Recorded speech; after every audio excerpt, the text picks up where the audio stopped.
Bob, what did you make of OPEC Plus's commentary? A little bit surprised at how in stride they appeared to take the unfolding crisis? No, they just, Yusuf, good to see you. They wanted a duck at this meeting. They've had a series of easy meetings. The path of least resistance was to stick to the plan, 400 KBD.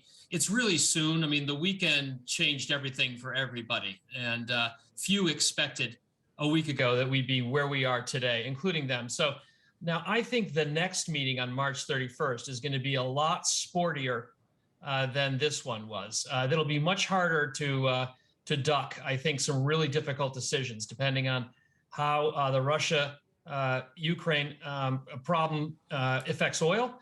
We have the May baseline bump.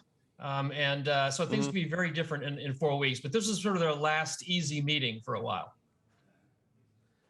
I mean, it really comes down to the relationship between Russia and Saudi Arabia. And in the next meeting, it's also going to be contingent on the Russians signing off on any increase in production. To what extent is it not necessarily in their interest to do that? And to what extent would the rest of OPEC Plus oblige what the Russians kind of lay out? Yeah, well, even before the Russian invasion of Ukraine, when you got to the April meeting in May, you had a bump up, first of all, in the normal quota increase. So they go from 400 to 430.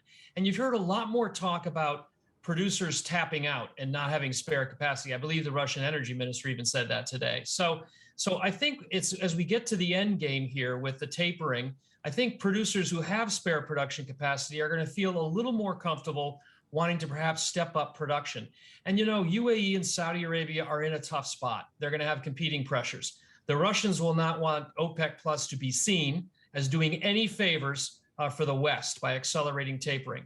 But the UAE and Saudi Arabia and other producers will be under enormous pressure. I think political, economic pressure, not only to sort of offset the impact of this Russian attack on Ukraine, but listen, supply more liquidity to a market that's now gone super tight. I mean, $115 a barrel, headed higher.